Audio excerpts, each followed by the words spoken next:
We're here with VCU head coach Will Wade. And, Coach, we're here to talk today about the new rules changes that they have enacted that are going to be impacting the season in college basketball this year. And let's start generally.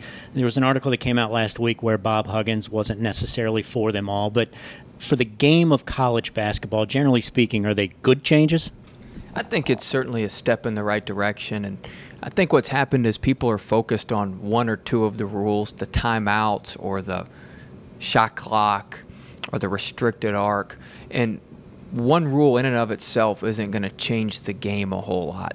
But when you take the totality of all the rules that are changing and the new implementation and the new interpretations of the rules, I do think it'll help the game. It'll help flow of the game down the road. I think it'll be choppy for the first couple months as people adjust to the officiating and people adjust to the new restricted arc. But I do think over the long haul, I think it'll be very, very good for the game. Good. All right, let's break it down a little bit and start with the obvious one, the shot clock. And when I look at it, I'm thinking, well, it's just 5 seconds. It's not that big a deal. And is it, for the way we want to play basketball, is it really that big of a deal? I think it'll be advantageous for us. You know, I was worried that there was some talk when they reduced the shot clock they were going to do away with 10 seconds in the backcourt because it would be penalty enough if it took you 12 seconds to get over with the shorter shot clock. So I was glad they kept that in the back, you know, the 10-second in the backcourt rule along with the shot clock. But I think it'll play in our hands. You know, our press back to our matchup zone, our press back to our man defense. You know, I certainly think it helps that. You don't have to guard for as long in the half court. I do think other teams will press a little bit more. We'll see a lot of soft 2-2-1s back to some 2-3 or back to some man just to waste some time. But you know, offensively, it won't really affect too much of what we do. We didn't get in a lot of clock down situations when I was at Chattanooga. I don't anticipate we'll be in a lot of clock down situations here either. So I don't think it'll have that big of an effect on our offense, but I definitely think it'll help our defense a little bit.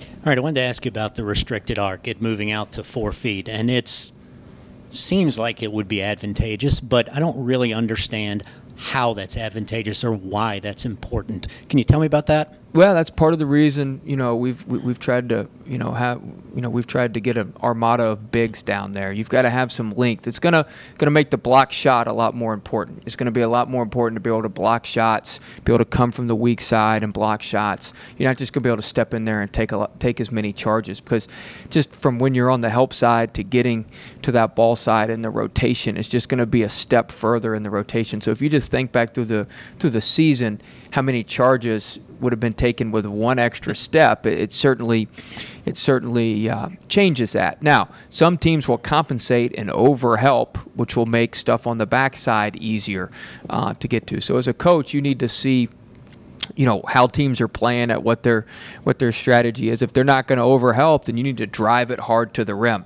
because the only thing that's going to happen there is going to be a foul, or they're going to let you lay it in. If they do overhelp, you're going to have to get it to that other side and play 2-on-1 or play numbers basketball on the other side. So that's something that we'll need to adjust to a little bit as coaches, but I do think it'll help the spacing for the offense. And defensively, really the only line of defense to that is to have a really good shot blocker, an elite level shot blocker back there, and hopefully we'll be able to do that. Okay, you mentioned earlier that the totality of the rules changes, and there's a lot of operational or procedural ones like the fewer timeouts, but when I look at them all together with what you were just telling me, I feel like it's a good thing for the way we play. Just in totality, it's a good thing for how we want to attack teams?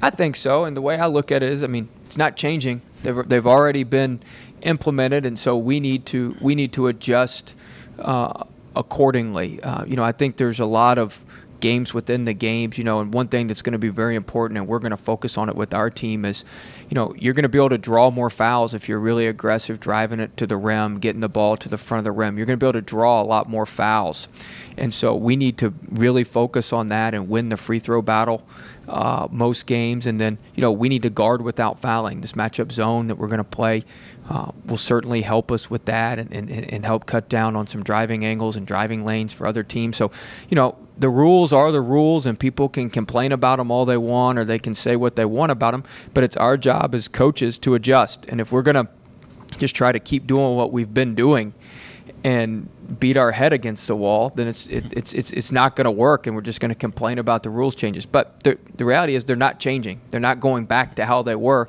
So we need to evolve and we need to change, and that's our job as a coaching staff to do that and put our team in the best situation possible to win.